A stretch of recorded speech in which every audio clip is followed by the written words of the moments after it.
The bronze ring cooled in the water barrel with a hiss that sent steam curling into the evening air, and Grisha felt her heart hammering so hard she thought it might crack her ribs open from the inside. She had forged it without thinking, without planning, her hands moving through the familiar motions while her mind wandered to places it had no business going.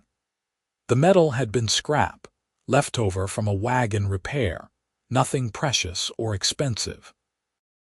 Just simple bronze that she had heated and hammered and shaped into a band wide enough for a man's finger, strong enough to last a lifetime. She had etched tiny symbols along the outer surface during the long hours when sleep would not come, working by candlelight in her small forge at the edge of Millbrook Village. The symbols meant protection, loyalty, and something else she dared not name aloud. Now the ring sat on her workbench, gleaming softly in the fading light, and Grisha wondered if she had lost her mind entirely. She was an orc woman living alone on the human frontier, tolerated because she could shoe horses and mend plows better than anyone within 3 days' ride. Her skin was the color of new spring leaves, her tusks small but visible when she spoke or smiled, which she tried not to do too often around the villagers. They paid her for her work and left quickly, and that was the arrangement that kept her safe and fed. She did not make friends. She did not court trouble, and she certainly did not forge rings for human men who had never asked for them. Owen Zane had come to Millbrook 6 months ago, a carpenter by trade, hired to rebuild the old mill that had burned down the previous winter. He was tall and lean, with dark hair that fell into his eyes when he worked and hands that moved with the same careful precision Grisha recognized in her own craft. He had a quiet way about him, speaking only when he had something worth saying, and he treated everyone with the same steady courtesy regardless of whether they were the village elder or the stable boy. He had treated Grisha the same way from the very first day. She remembered it clearly, that first encounter. She had been working the bellows, heating iron for a new gate hinge when his shadow fell across her doorway.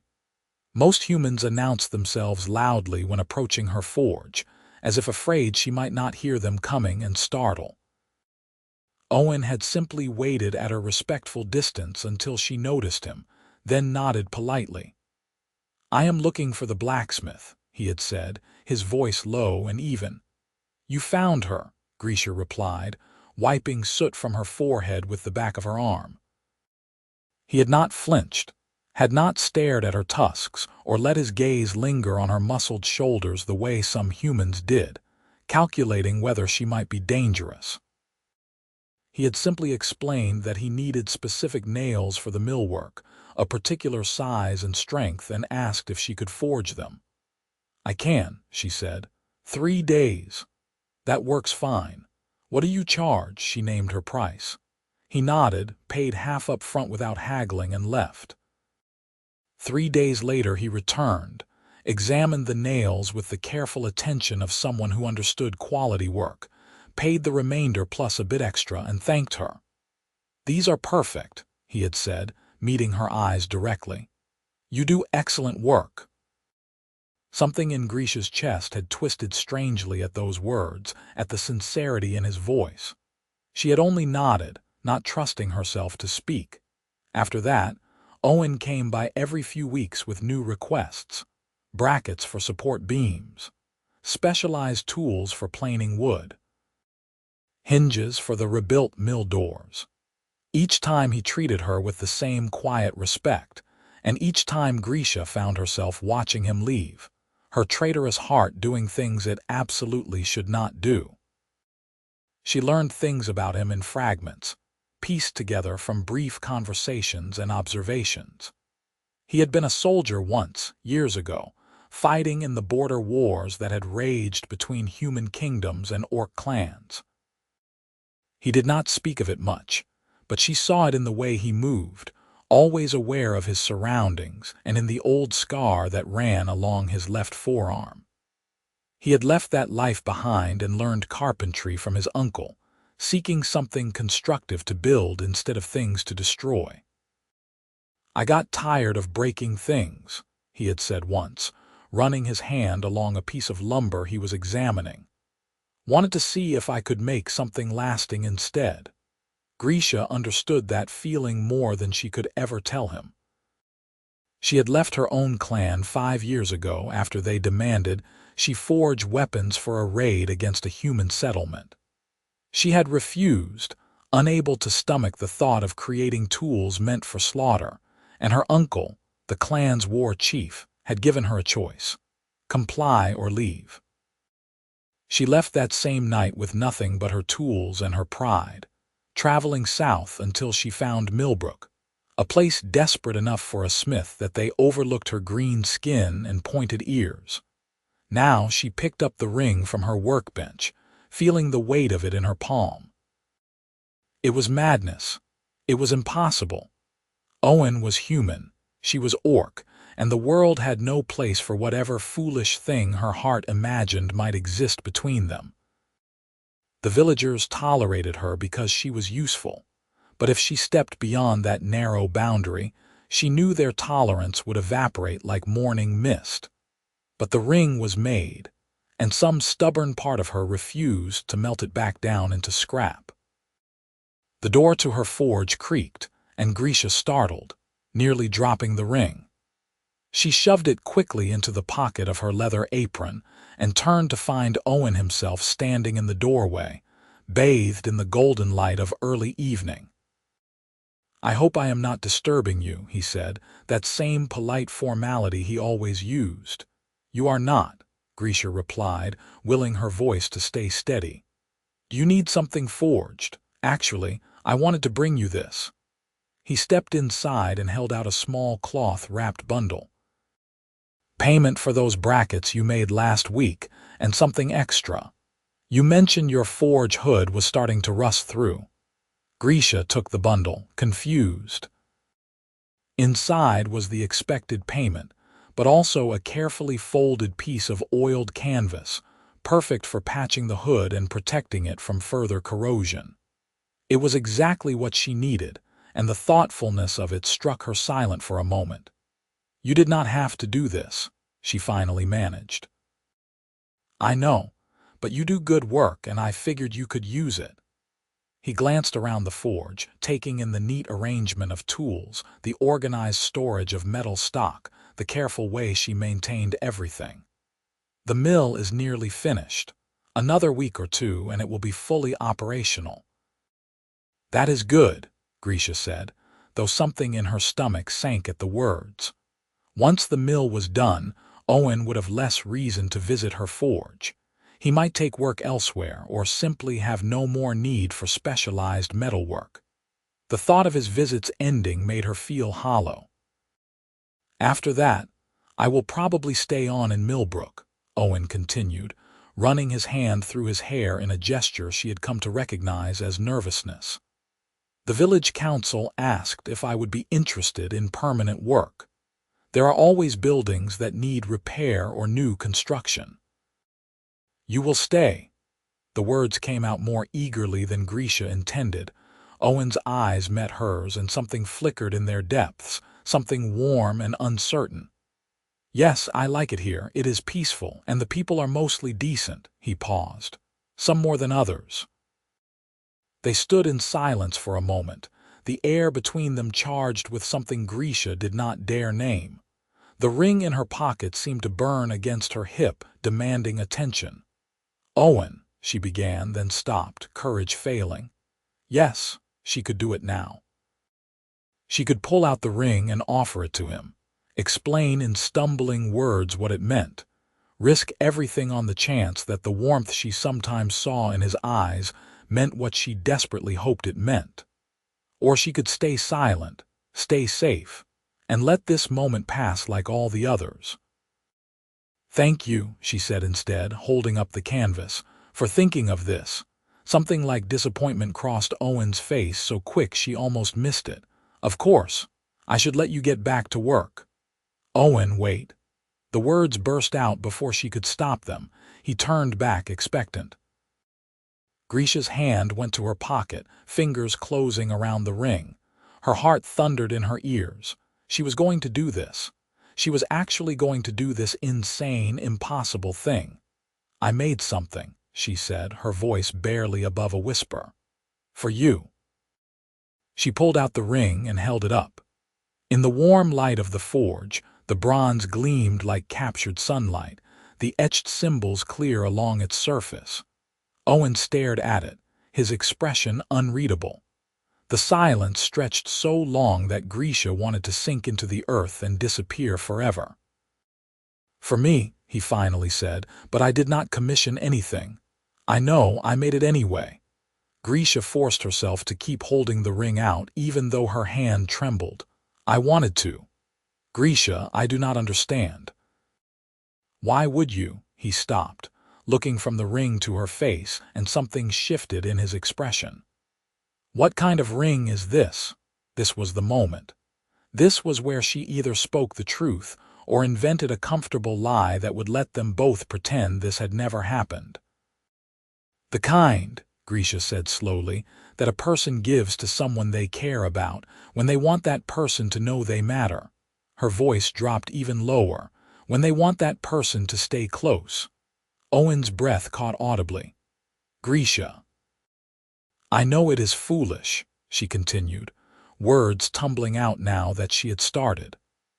"I know you are human and I am Orc, and there are 100 reasons why this is a terrible idea. I know you probably do not think of me that way, and if this makes things awkward, I understand. We can just forget, Grisha."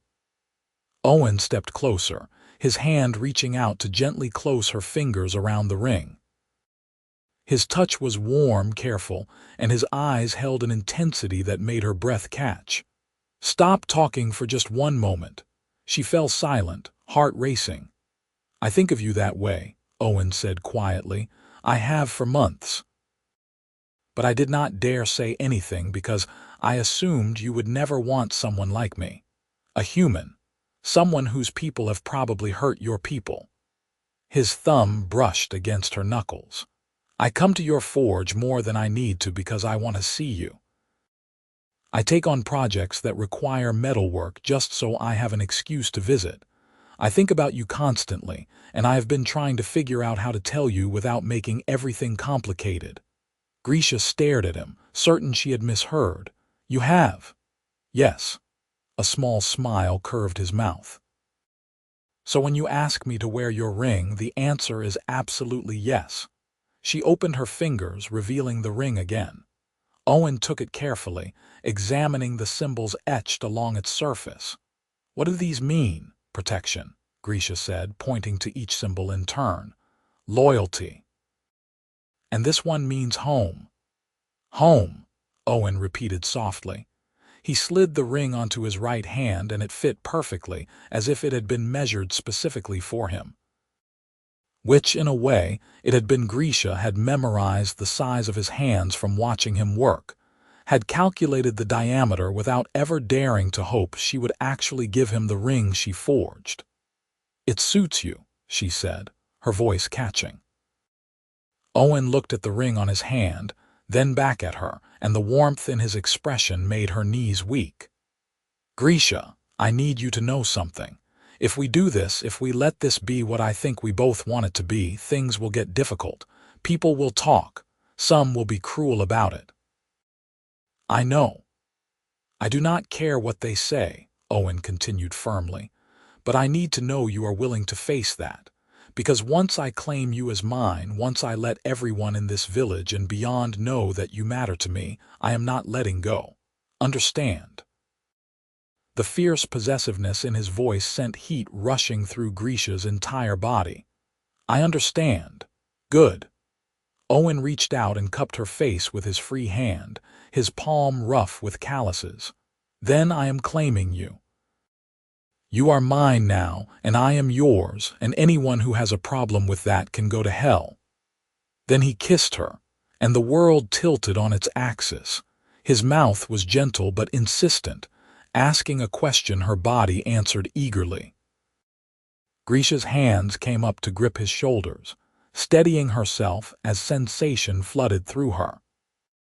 She had never kissed anyone before, had never let herself imagine she would want to, but Owen kissed her like she was precious, like she was worth the trouble and the scandal and everything that would come. When they finally broke apart, both breathing hard, Owen rested his forehead against hers. "I have wanted to do that for so long," he murmured. Grisha laughed, the sound shaky and slightly hysterical. "I forged you a ring because I could not figure out how to just tell you I have feelings for you. I noticed." Owen grinned, and it transformed his normally serious face into something boyish and delighted. "It is the most romantic thing anyone has ever done for me, though also possibly the most terrifying way to find out someone likes you. I am a blacksmith, not a poet. I like that about you." He kissed her again, softer this time. "I like everything about you." They stood together in the warm glow of the forge, and for a moment the world outside ceased to exist. There was only the two of them, the ring gleaming on Owen's hand and the fragile, precious thing growing between them. But the world would not stay away forever, and they both knew it. The first sign of trouble came 3 days later, when Grisha was working on a complicated set of hinges for a wealthy farmer's barn door. She had just pulled the hot metal from the forge when she heard raised voices outside. Owen's voice, calm but firm, and another voice she did not immediately recognize, sharp with anger. She set down her tools and stepped outside to find Owen facing off with 3 men from the village. She recognized them as regular customers at the tavern, the type who grew loud and belligerent after a few drinks. The leader, a thick-necked man named Harold, jabbed his finger at Owen's chest. "You have been seen going to the Orc's place," Harold spat. "Spending time with that creature." "People are talking, Zane." "Let them talk," Owen said evenly. "What I do is my own business." "It becomes our business when you are cavorting with a monster," another man chimed in. "We tolerate her because she can work metal, but that does not mean we want humans fraternizing with her kind." Grisha felt something cold settle in her stomach. This was what she had feared, what she knew would come. She started to step forward to tell Owen to let it go, that it was not worth the fight, but he held up a hand to stop her. "Grisha is not a monster," Owen said, his voice gone hard as iron. "She is a skilled blacksmith and a good person, better than some humans I could name." His eyes bored into Harold.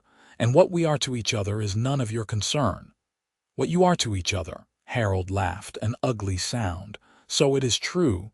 You are bedding an orc. That is disgusting." Owen moved so fast Grisha almost missed it.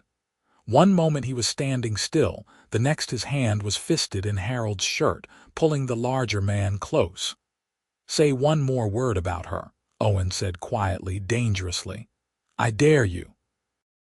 Harold's friend stepped forward, but Grisha was already there, putting herself between them and Owen. She did not need weapons to be intimidating. Her full height and muscled frame, combined with the fierce protectiveness blazing in her eyes, made both men hesitate.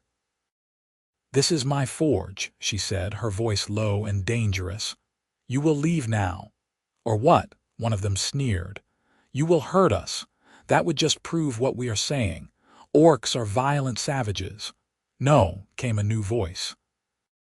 "But I might ask the village council why 3 grown men are harassing a respected tradesperson on her own property." They all turned to find Martha, the village elder's wife, standing at the edge of the forge yard with her arms crossed. She was a formidable woman in her 60s, known for her sharp tongue and sharper mind.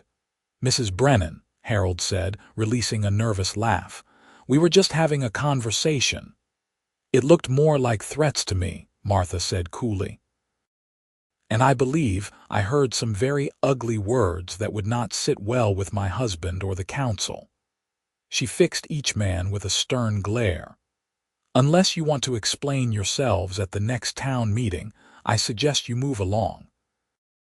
The three men exchanged glances, then retreated, muttering curses under their breath. Harold shot one last venomous look at Owen before disappearing around the corner. Martha waited until they were gone, then turned to Owen and Grisha. Her expression was unreadable. "Thank you," Owen said, releasing his grip on his temper with visible effort. Martha studied them both, her eyes lingering on the bronze ring gleaming on Owen's hand. "You two are together, then?" It was not really a question, but Grisha nodded anyway. "Yes, I thought as much." "You are not subtle, either of you."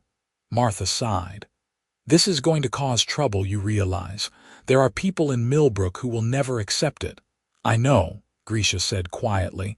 "We do not care," Owen added. Martha was silent for a long moment, then something that might have been approval flickered across her face. "My daughter married against my wishes, years ago. Ran off with a merchant's son when I wanted her to wed the blacksmith's boy. I did not speak to her for 2 years because of my pride." She shook her head. "Biggest regret of my life. When I finally came to my senses and visited her, I found her happy with a good husband who loved her and 2 beautiful grandchildren I had missed knowing." She stepped closer, her voice softening. "What I am saying is, I learned that love is rarer and more precious than pride. If you two have found it, hold on tight. There will be people who disapprove, but there will also be people who understand." She reached out and patted Grisha's arm awkwardly. "You have always done good work and kept to yourself. That counts for something. And you, Owen Zane, have proven yourself a good man in the months you have been here. That counts for something too." "Thank you," Grisha said, her throat tight with unexpected emotion. Martha nodded briskly. "I will speak to my husband and some of the other council members, try to smooth things over, but you both need to be prepared. This will not be easy." After she left, Grisha and Owen stood in silence for a moment. Then Owen reached out and took her hand, his fingers interlacing with hers. "Are you all right?" he asked. "Yes, are you? I am now." He squeezed her hand gently. "I am sorry you had to hear those things." "I have heard worse," Grisha said truthfully. "But it is different when it involves you. I do not want you to suffer because of me." "Then we are even, because I do not want you to suffer because of me." Owen lifted her hand and pressed a kiss to her knuckles. "We are in this together now. Whatever comes, we face it together." Grisha wanted to believe it could be that simple, but she had lived long enough to know that the world rarely allowed simple happiness, especially not for an orc and a human who dared to love each other. Over the following weeks, the tension in Millbrook grew like storm clouds gathering on the horizon. Some villagers began avoiding Grisha's forge entirely, taking their metalwork to a smith 2 villages over despite the inconvenience. Others made a point of supporting her, bringing orders and paying promptly, making it clear they did not care about her relationship with Owen. The village split down the middle, and Grisha hated being the cause of it. Owen finished work on the mill and, true to his word, accepted permanent employment in Millbrook. He rented a small cottage near the center of town, but he spent most of his free time at Grisha's forge. They were careful not to flaunt their relationship, but neither did they hide it. Owen wore the bronze ring every day, and when people asked about it, he told them truthfully that Grisha had forged it for him. Some people sneered. Others simply nodded and changed the subject. Grisha found herself caught between hope and fear, wondering how long this fragile balance could last. The answer came on a cold autumn evening when Owen did not arrive at the forge at his usual time. Grisha tried not to worry at first. Owen was often delayed by work or by villagers who needed his advice on repairs. But as the sun set and darkness gathered, unease prickled along her spine. Owen was never this late without sending word, She was just about to lock up the forge and go looking for him when a young boy came running up the path, breathing hard. "Miss Grisha," he gasped. "You need to come quick. There has been an accident at the mill." Terror flooded through her. What happened? One of the support beams gave way. Mr. Zane was inside when it happened. They have pulled him out, but he is hurt bad. Grisha did not remember locking the forge or running through the village. All she knew was that suddenly she was at the mill, pushing through the crowd that had gathered. And there was Owen lying on the ground with Martha kneeling beside him, pressing cloth against a wound on his head. Blood. There was so much blood. "Let me through," Grisha demanded, her voice coming out as a growl that made several people step back instinctively. Martha looked up, her face grim. "He is alive, but the beam struck him when it fell. Head wound and his left leg is badly injured. We have sent for the doctor, but he is in the next village and may not arrive until morning." Grisha dropped to her knees beside Owen, her hands hovering over him, afraid to touch and cause more damage. His eyes were closed, his face pale beneath the blood, and she could see his leg was bent at a wrong angle that made her stomach turn. "Owen," she whispered. "Owen, please." His eyes fluttered open, unfocused and glassy with pain. "Grisha, I am here. I am right here." "Beam was not secured properly," he mumbled. "My mistake. Miscalculated the weight. Hush, do not try to talk." "The ring," Owen said, his right hand moving weakly. "Still have it." Despite everything, despite the blood and the terror, Grisha felt her heart clench. Even now, hurt and confused, he thought about the ring she had made him. "I see it," she said gently. "I see it, and it is perfect." Martha stood up. "We need to get him inside somewhere warm and clean. My house is closest." "No," Grisha made the decision without thinking. "Take him to my forge. I have clean water, blankets, and the fire will keep him warm.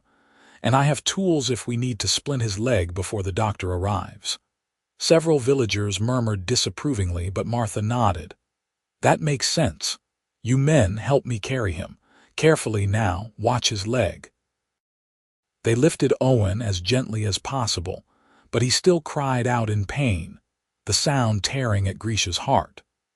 She ran ahead to the forge, building up the fire and clearing space, spreading clean blankets on the floor near the hearth where it was warmest. When they brought Owen in and laid him down, she knelt beside him again, taking his hand in hers. "You are going to be all right," she told him fiercely. "Do you hear me? You are going to be fine."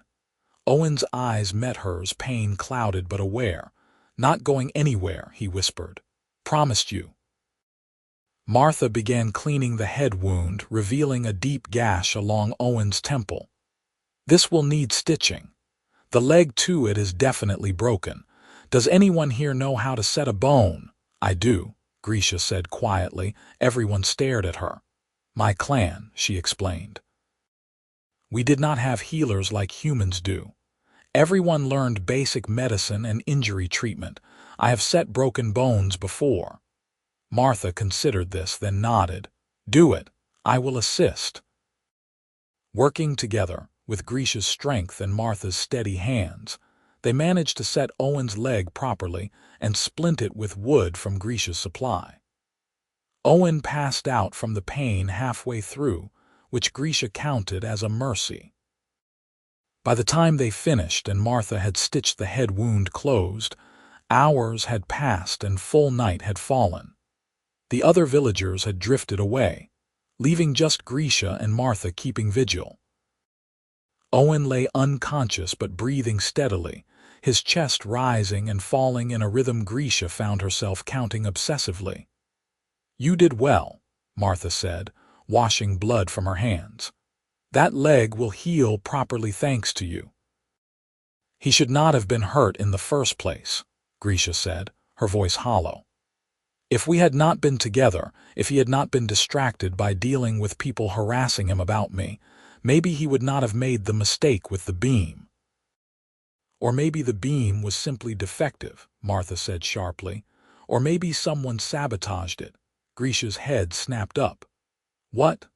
I am not saying that is what happened, Martha said carefully, but I am also not saying it is impossible. There are people in this village who have made their hatred very clear.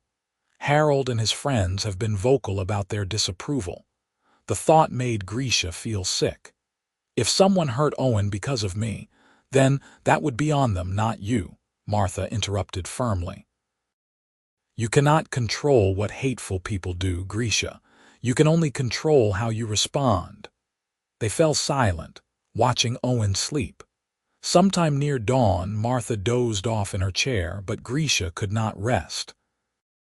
She sat beside Owen, holding his hand with the ring on it, and made silent promises to whatever gods might be listening. When the doctor finally arrived mid-morning, he examined Owen thoroughly and pronounced that whoever had set the leg had done an excellent job. The head wound was clean and properly stitched. Owen would need weeks to recover fully, but he would recover.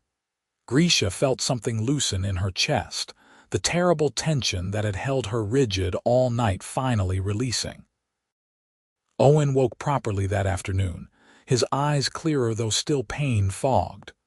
The first thing he did was seek out Grisha, who had not left his side. "Hey," he said, his voice rough. "Hey yourself," Grisha replied, trying to keep her tone light even though her eyes burned with unshed tears. "Still at your forge?" "Yes.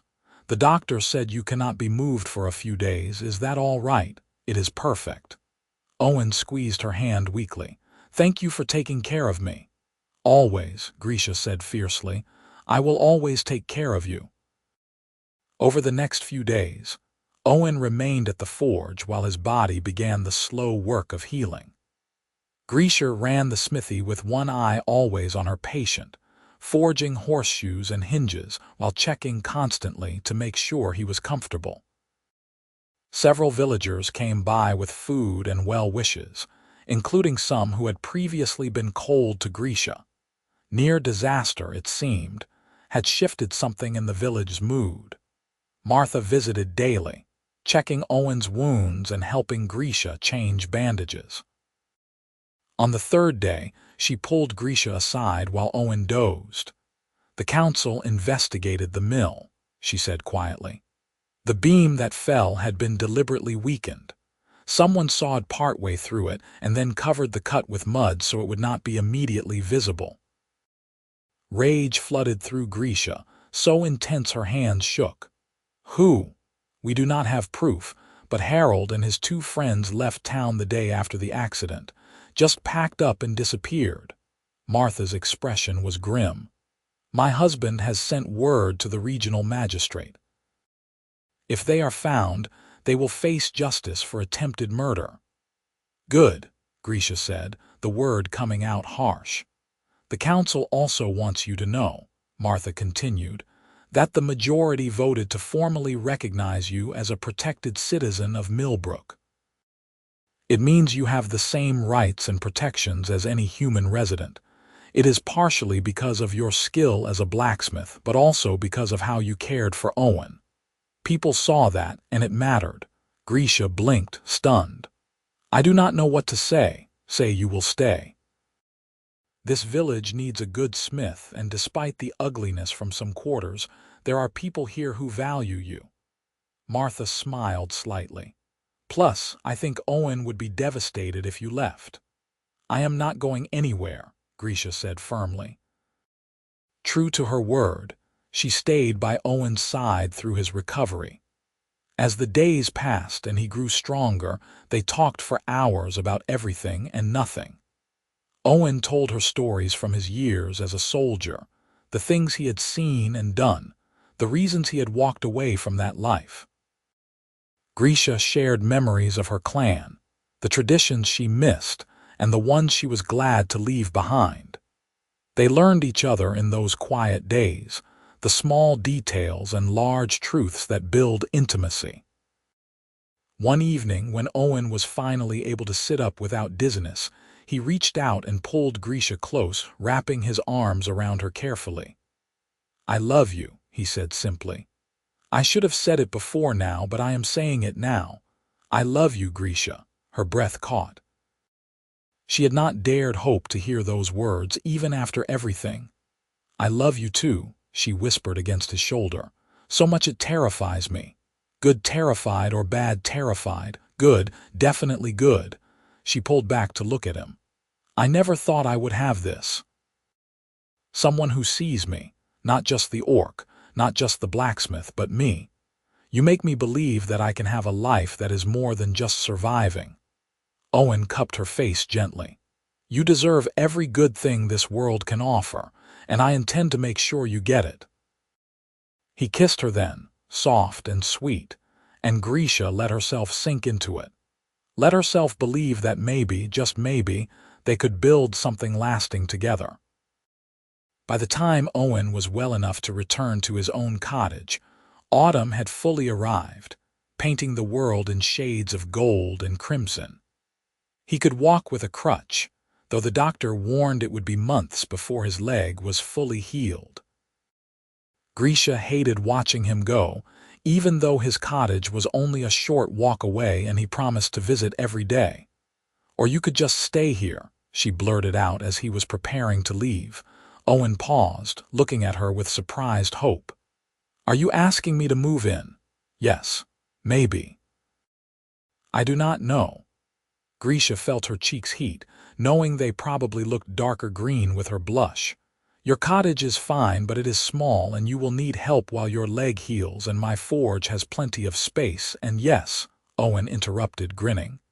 Yes, I will move in. I was trying to figure out how to suggest it without seeming presumptuous. He hobbled back to her and kissed her soundly. I would love nothing more than to live here with you. So Owen moved his belongings to the forge, and Grisha found herself sharing her space with another person for the first time in years. It should have been awkward, adjusting to someone else's presence, but instead it felt natural. Owen set up a small carpentry workshop in the corner of the forge yard, where he could work on smaller projects while his leg healed. Grisha continued her blacksmithing, and they fell into an easy rhythm of working side by side, occasionally helping each other with tasks that required two sets of hands. The villagers grew accustomed to seeing them together. Some still disapproved, but they kept their opinions to themselves, especially after word spread about the sabotage at the mill and Harold's flight from justice. Others became openly supportive, going out of their way to greet both Grisha and Owen when they came to the village for supplies. Winter arrived, bringing snow and cold winds. Grisha kept the forge fire burning hot, and the small living space she shared with Owen stayed warm and comfortable. They spent long evenings together, Owen reading aloud from books he borrowed from Martha while Grisha worked on small projects or simply sat and listened. It was domestic and peaceful, and everything Grisha had never let herself dream of having. One night, as snow fell softly outside and the fire crackled in the hearth, Owen set aside his book and looked at Grisha with an expression she could not quite read. "What?" she asked, setting down the piece of brass she had been polishing. "I have been thinking," Owen said carefully, "about the future." Something in Grisha's stomach tightened with nervousness. "What about it? We have been living together for almost 3 months now. It has been the happiest 3 months of my life." He reached out and took her hand, his thumb brushing over her knuckles. "I want to make it official. I want everyone to know that we are committed to each other, that this is not temporary or casual." "I want that too," Grisha said softly. "Good, because I want to marry you." The words hung in the air between them, enormous and impossible and perfect. Grisha stared at him, her heart hammering. "Owen, I know it is complicated," he continued quickly. "I know there is no official way for a human and an orc to legally marry in this kingdom, but we can have a ceremony anyway, with the people who care about us as witnesses. We can make our own vows and our own traditions. Martha already told me she would support it, and the village elder said he would personally preside if we wanted. You talked to them about this? Grisha asked, stunned. I wanted to make sure it was possible before I asked you. Owen shifted so he was facing her fully. Grisha, I want to spend the rest of my life with you. I want to wake up beside you every morning and fall asleep holding you every night. I want to build a home and a future together. So I am asking, will you marry me? Tears spilled down Grisha's cheeks before she could stop them. Yes, she whispered. Yes, of course yes. Owen pulled her into his arms, holding her tight, and Grisha buried her face against his neck, overwhelmed by emotion. She had forged him a ring months ago, a shy offering she barely dared to make, and now he was asking her to be his wife. It was more than she had ever hoped for. I should forge you a better ring, she said, pulling back to wipe at her tears. The one you are wearing was just something I made without thinking. You deserve something special. This ring is special, Owen said firmly, holding up his hand to show the bronze band gleaming in the firelight. This ring is the reason we are together. I am never taking it off.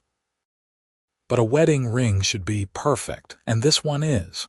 Owen kissed her gently. You put your heart into forging this, Grisha. I felt it the moment you gave it to me. I do not need anything else. She laughed shakily. You are impossible. You love me anyway. I do, I really do. They spent the rest of the evening making plans, talking about what kind of ceremony they wanted and who to invite. It would be small and simple, held at the forge where they had first fallen in love, with only the people who had supported them from the beginning. Martha was delighted when they told her the next day, immediately beginning to organize food and decorations despite Grisha's protests that it did not need to be elaborate. Nonsense, Martha said briskly. You deserve a proper celebration, and this village deserves a reason to come together for something joyful instead of arguing about prejudice and fear. She proved to be an unstoppable force, rallying the women of Millbrook who supported the union. Within days, plans were underway for a ceremony to be held in early spring, when the weather would be milder and the world would be waking up from winter's sleep. The months leading up to the wedding passed in a blur of preparation and anticipation. Grisha continued her blacksmithing work, but she also spent time creating something special. A pair of matching iron cuffs, wide bands meant to be worn around the wrist, each etched with symbols that told the story of their love. Protection, loyalty, home, and new symbols she created specifically for this unity, forever, chosen family.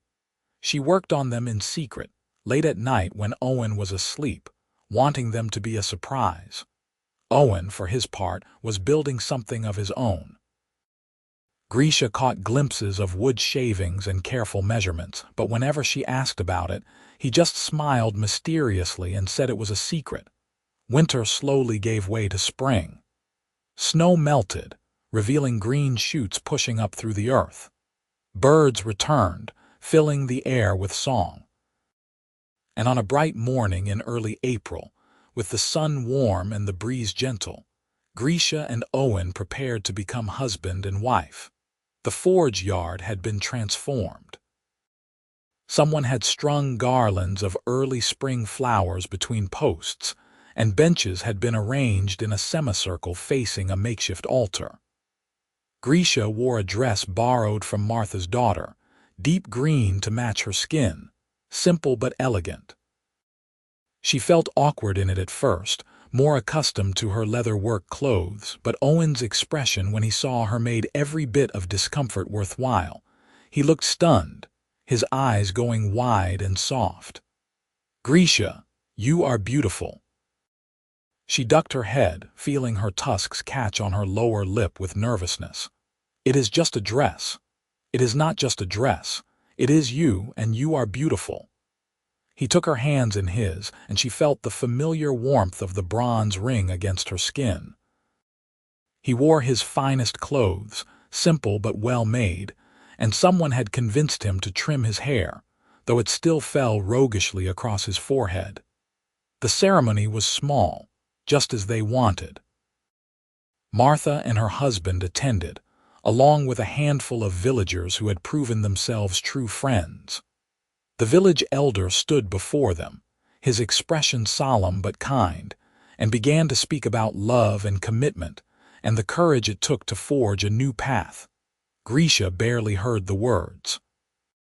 She was too focused on Owen, on the way he looked at her like she was the center of his entire world.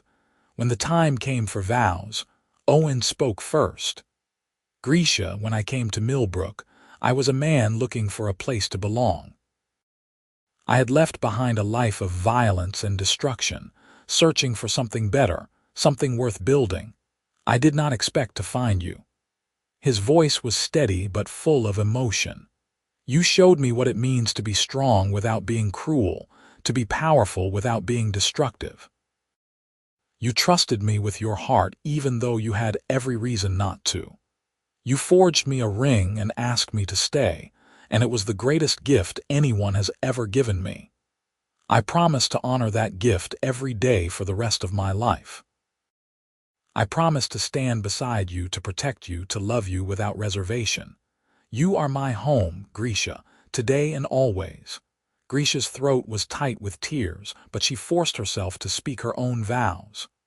Owen, I spent years believing I would always be alone. That an orc like me could never have a real home, a real family, a real love. You proved me wrong in the best possible way. You saw past my green skin and my tusks and my rough hands to the person underneath. You made me believe I was worthy of happiness. She gripped his hands tighter. I promise to love you fiercely and completely. I promise to forge a life with you, built on trust and respect and the knowledge that we chose each other freely. You wear my ring, and that means you are mine and I am yours, and nothing will ever change that. I love you, Owen Zane. I will love you until my last breath. The village elder smiled. Then, by the authority granted to me, and in the sight of these witnesses, I declare you bound together as husband and wife. May your love be a forge that shapes you both into your best selves. May your bond be iron strong and gold bright. May your home be a refuge and your partnership a joy. Owen, you may kiss your bride. Owen did not need to be told twice. He pulled Grisha close and kissed her deeply, not caring who was watching, and Grisha kissed him back with all the love and passion and relief she felt at finally being allowed to call him hers in front of everyone. The small gathering applauded, and Martha dabbed at her eyes with a handkerchief. After the ceremony, they shared a simple feast. Martha had organized the village women to prepare food, and there was more than enough for everyone to eat their fill. As the sun began to set, casting golden light across the forge yard, Grisha and Owen exchanged their surprise gifts. Grisha brought out the iron cuffs she had forged, presenting them to Owen with nervous pride. These are meant to be worn always, like your ring, a visible symbol of our bond. Owen examined the cuffs with wonder, tracing the symbols she had etched into the metal. Grisha, these are incredible. The craftsmanship is, he stopped, looking up at her with shining eyes. Thank you, help me put mine on. She fastened the cuff around his left wrist, and then he fastened its mate around her right wrist. The metal was warm from her forge, and it settled against her skin like it had always belonged there. Then Owen pulled out his own gift, a carved wooden box, small and intricately detailed, with images of flames and hammers and flowers worked into its surface. I made this to hold whatever you value most, he explained. Though I hope you know that what I value most is standing right in front of me. Grisha opened the box carefully, finding it lined with soft cloth. It was perfect, beautiful, and clearly represented hours upon hours of work. Owen, this is too fine. I have nothing precious enough to put in it. Then put your first memories of us in it. Keep the things that remind you of how we started." He reached into his pocket and pulled out a small piece of brass, one of the scraps from the metal she had used to forge his ring. "Like this. I kept it that first day you gave me the ring." It seemed important. Grisha took the brass scrap, her vision blurring with tears. "You are going to make me cry at my own wedding." "That is allowed, I think." Owen wrapped his arms around her. "Happy tears, I hope." "The happiest," she confirmed. As the celebration wound down and their guests departed, Grisha and Owen stood together in the forge yard, now lit by lanterns and the stars emerging overhead. The forge fire had been banked for the night, but warmth lingered in the air. "We did it," Owen said softly. "We are actually married." "We are." Grisha leaned against him, feeling the solid strength of his body against hers. "Are you happy? Happier than I have ever been?" He tilted her face up to kiss her. "How about you?" "I forged you a ring without knowing if you would even accept it," Grisha said, a smile tugging at her lips. "Now you are my husband. I think that counts as happy." They stood together under the stars. Two people who had found each other against all odds, who had faced prejudice and danger and doubt, who had chosen love anyway. The ring gleamed on Owen's finger, and the cuffs circled their wrists, visible symbols of a bond that needed no legal recognition to be real. The next morning, Grisha woke to find Owen already up, making tea over the forge fire. She watched him from the doorway, still marveling that this was her life now. He was her husband. She had a partner, a home, a future. "Good morning, wife," Owen said, noticing her and grinning. "Good morning, husband," Grisha replied, the words feeling strange and wonderful on her tongue. Over the following weeks and months, they settled into married life. It was not always easy. There were still villagers who disapproved, still moments when Grisha felt the weight of being different, being other. But there were also moments of perfect joy, ordinary days made extraordinary by the simple fact of being together. Owen's leg healed fully by late spring, and he returned to his carpentry work with renewed energy. Grisha's blacksmithing business thrived, word spreading beyond Millbrook that she was skilled and reliable. Farmers from surrounding villages sought her out for specialty tools, and she even received a commission from a noble house 3 days' ride away for decorative ironwork. They built a small addition to the forge, a proper bedroom and living space separate from the workshop, so they could have more privacy and comfort. Owen designed it, and they constructed it together, learning to blend their skills. When it was finished, Grisha stood back and looked at what they had created, a real home, built by their own hands, belonging to both of them equally. "It is perfect," she said. "It is ours," Owen replied, pulling her close. "That is what makes it perfect." 1 year after their wedding, Grisha discovered she was pregnant. The realization filled her with equal parts joy and terror. Half-orc children were rare, and she knew nothing about what to expect. Would the baby be healthy? Would the village accept a child who was even more obviously different than Grisha herself? Owen, when she told him, reacted with uncomplicated delight. He swept her into his arms, spinning her around despite her protests, his face lit with wonder. "A baby," he kept saying. "We are having a baby." "Are you not worried," Grisha asked, "about how people will react or what it will be like raising a child who is both human and orc?" "Of course I have concerns," Owen said seriously, "but mostly I am just happy. We are going to be parents, Grisha. We are going to have a family." He placed his hand gently on her stomach, though there was no visible change yet. "This child will be loved and protected and taught to be proud of both their heritages. That is what matters." Martha, when she learned the news, immediately began organizing again, this time preparing for the baby's arrival. She recruited other village women who had children, and soon Grisha found herself the recipient of advice, hand-me-down baby clothes and carved wooden toys. The acceptance was not universal, but it was real, and it mattered. As Grisha's belly grew over the following months, she continued working the forge, though she let Owen take over the heavier tasks. She spent her time on finer detail work, creating small items that required precision rather than strength. And in her spare time, she forged something special. A tiny ring sized for a baby's finger, etched with symbols of protection, love, and belonging. "For when they are older," she explained to Owen, "so they will always carry a piece of us." Owen kissed her softly. "You are going to be an amazing mother." "I hope so. I am terrified I will do everything wrong. Then we will figure it out together, just like everything else." Their daughter was born on a snowy evening in midwinter, after a labor that lasted most of a day. Martha attended as midwife, calm and competent, talking Grisha through every contraction and every push.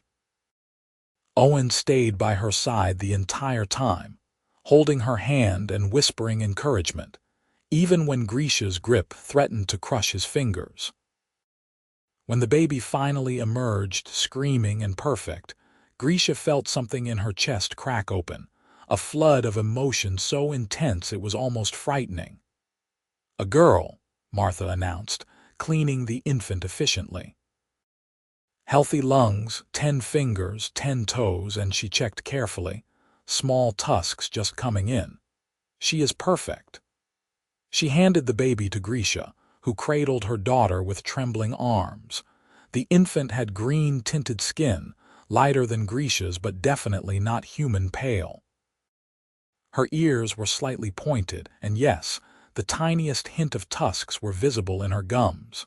She had Owen's nose and Grisha's eyes, and she was the most beautiful thing Grisha had ever seen. "Hello, little one," Grisha whispered. "I am your mother." Owen leaned in, his eyes wet with tears, and gently stroked the baby's cheek. "And I am your father, and we love you so much already." They named her Iris after the spring flowers that had decorated their wedding, and she became the center of their world.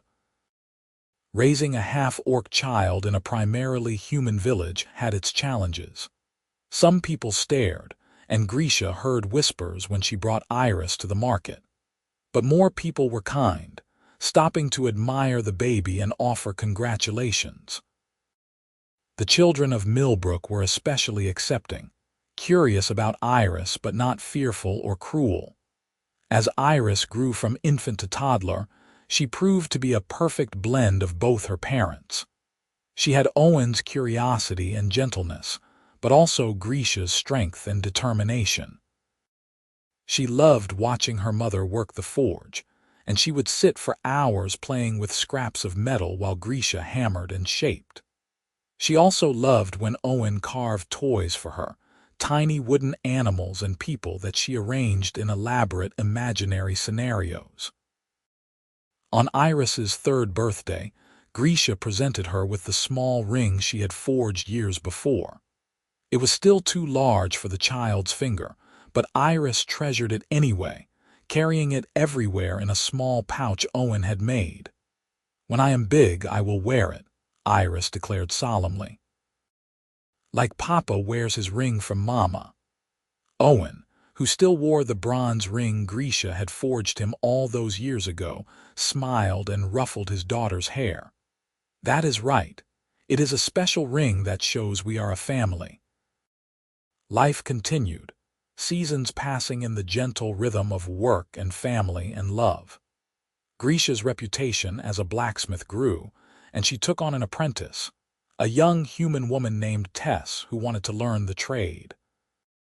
Owen's carpentry business thrived, and he became known throughout the region for his skill. Together, they prospered in ways that had nothing to do with money and everything to do with the life they had built.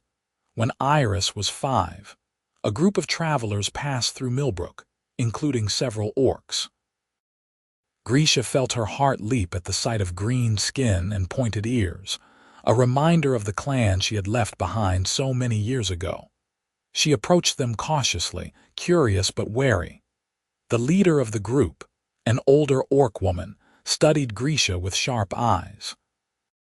"You are the blacksmith I have heard about, the one who lives among humans." "I am," Grisha said, lifting her chin. "I am Nara, originally of the Stoneheart clan. We are traveling smiths, offering our services where they are needed." Nara's gaze moved to Iris, who stood partially hidden behind Grisha's legs. "That is your daughter." "Yes, her name is Iris." Something softened in Nara's expression. "A half-blood child, that must have been a difficult choice." "It was not a choice," Grisha said quietly. "It was love." Nara nodded slowly. "I left my own clan years ago because I disagreed with their ways. I understand the price of choosing your own path." She glanced around the forge, taking in the quality of Grisha's work, the obvious care with which everything was maintained. "You have done well for yourself." "I have," Grisha agreed. "I have a husband who loves me, a daughter who is the light of my life, and work that fulfills me. I have no regrets." "Good." Nara smiled, a surprisingly warm expression. "Then you have achieved what many of us seek and few find. Hold tight to it." The traveling orcs stayed in Millbrook for 2 days, during which Grisha spent hours talking with Nara and the others, sharing techniques and stories. It felt good to speak with other orcs, to be reminded that she was not the only one who had chosen a different path. And when they left, they carried word of Grisha and her family, spreading the story of an orc blacksmith who had found happiness among humans. Years continued to pass. Iris grew into a bright, confident child, then a thoughtful adolescent. She learned blacksmithing from Grisha and carpentry from Owen, developing skills in both trades. She also developed her own interests reading, herb lore, and music. The village children were her friends, and if anyone ever tried to bully her for being different, she had learned from both parents how to stand proud and unashamed. When Iris was 15, she came to her parents with a serious expression. "I want to learn more about orc culture," she announced. "Not just what you have told me, Mama, but actual experience. I want to meet other orcs, see how they live." Grisha felt a complicated tangle of emotions: pride that her daughter wanted to understand all parts of her heritage, but also fear of letting her venture into a world that might not accept her. "That is a big thing to ask," Owen said carefully. "It could be dangerous." "I know. But I need to understand where I come from, all of where I come from." Iris looked between her parents. "You taught me to be proud of being half-orc. Now I want to know what that really means." After much discussion and planning, they decided Iris would travel with a merchant caravan heading north, toward the borderlands where orc clans were more common. Grisha wrote letters of introduction, hoping that perhaps Nara or other traveling orcs might cross Iris's path. Owen insisted on forging weapons for their daughter, quality blades that Iris knew how to use thanks to training from both parents. The day Iris left was one of the hardest of Grisha's life. She held her daughter tight, memorizing the feel of her, the smell of her hair, the sound of her voice. "Come back to us," Grisha whispered. "I will," Iris promised. "This is my home. You two are my home. I just need to see what else is out there." Owen handed Iris a carved wooden compass, the casing engraved with protective symbols. "This will always point you home," he said gruffly. "Whenever you are ready." Iris hugged them both fiercely, then climbed into the wagon. As the caravan rolled away, Grisha leaned against Owen, her heart aching. "She will be fine," Owen said, though his voice was thick with emotion. "We raised her well. She is strong and smart and brave. I know. But that does not make this easier." They returned to the forge, the space feeling empty without Iris's presence. But they had each other, and the life they had built, and the certainty that their daughter would return when she was ready. Iris was gone for 8 months. During that time, Grisha and Owen received occasional messages, delivered by traveling merchants or passing adventurers. Iris had found work with an orc smith in a northern settlement. She was learning traditional orc metalworking techniques. She had been welcomed despite being half human. She was safe and happy in learning. Each message eased Grisha's worry a little more. When Iris finally returned, she was taller, more confident, and carrying a pack full of new tools and knowledge. She rushed into the forge and embraced both parents, laughing and crying at the same time. "I missed you so much," she said. "Both of you and this place and everything." They spent days catching up, Iris sharing stories of the orcs she had met, the techniques she had learned, the places she had seen. She had met Nara again, and the older orc had taken Iris under her wing for several months, teaching her advanced smithing skills. "But the whole time, I knew this was where I belonged," Iris said, looking around the forge with obvious affection. "I am proud to be half orc, and I am proud to be half human. I am proud of you both for having the courage to build this life together, and I want to stay here and continue what you started." Grisha felt tears streak down her face, but they were happy tears. Her daughter had found herself, had claimed her identity fully, and had chosen to return home. "Then stay," Grisha said. "This forge is as much yours as it is mine."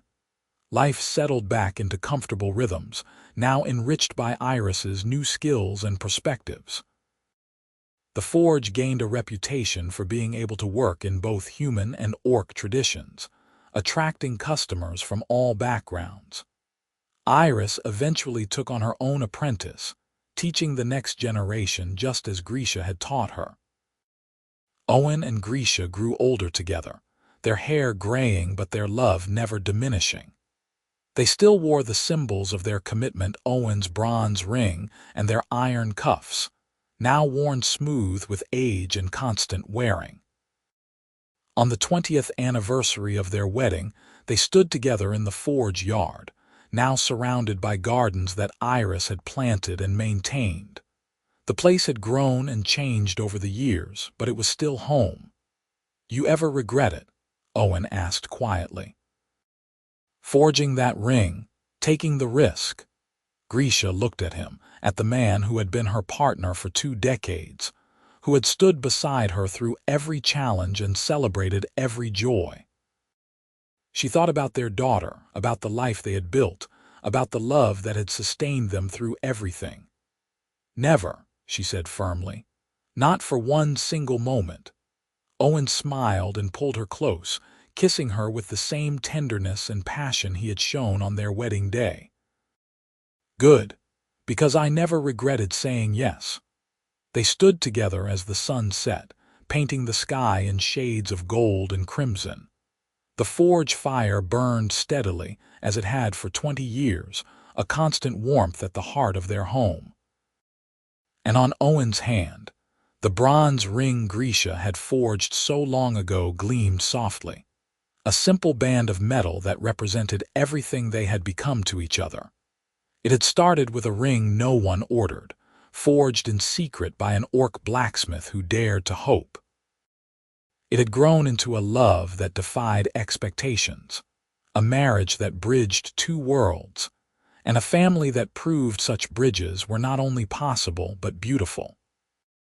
And as Grisha leaned against her husband, feeling the steady beat of his heart, she knew that the greatest thing she had ever forged was not any ring or tool or weapon. It was this life, built piece by piece with Owen, tempered by challenges and polished by joy, strong enough to last forever. The ring had been just the beginning. Everything that followed the love, the marriage, the daughter, the home had been forged through choice and commitment, and the stubborn belief that what they felt for each other mattered more than what anyone else thought. Iris joined them in the yard, now a woman in her own right, carrying the confidence and pride her parents had instilled in her. She stood beside them, and for a moment, the three of them simply existed together in perfect contentment.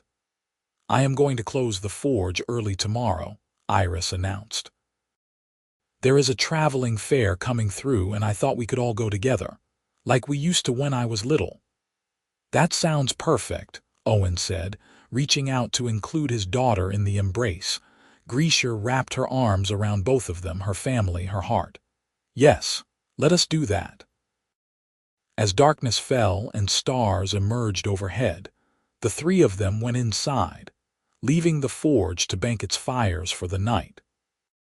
The ring on Owen's finger caught the last rays of light, a small circle of bronze that had changed everything, and the iron cuffs on Grisha's and Owen's wrists gleamed with the same steady promise. They had forged a life together, and it was strong and true and exactly what both of them needed. The world had tried to keep them apart, but love had proven stronger than prejudice, commitment deeper than fear. They had built something lasting, something worthy, something that would endure long after they were gone. And it had all started with a shy Orc blacksmith gathering her courage to offer a ring to a human man, hoping he might understand what she was really asking. He had understood. He had said yes. And everything that followed had been a gift more precious than gold, more lasting than iron, more valuable than anything either of them could have forged alone. The story of Grisha and Owen became legend in Millbrook and the surrounding region, told and retold as an example of how love could bridge any divide. Other mixed couples found courage in their example, and gradually, slowly, the world began to change. Not everywhere and not quickly, but enough to matter. Because two people had chosen to forge a life together, despite all the reasons they should not have. And in doing so, they proved that the strongest bonds are the ones we choose to create, the ones we shape with our own hands and hearts, the ones that require courage and faith, and the stubborn refusal to give up on what we know is right. Grisha had forged a ring no one ordered, and in doing so, she had forged a future full of love, a family full of strength, and a legacy that would endure for generations. And every time she looked at Owen, saw that bronze ring gleaming on his finger, she remembered the terrifying, wonderful moment she had gathered her courage and offered it to him. The moment everything changed. The moment she stopped just surviving and started truly living. It was, she often thought, the best thing she had ever made.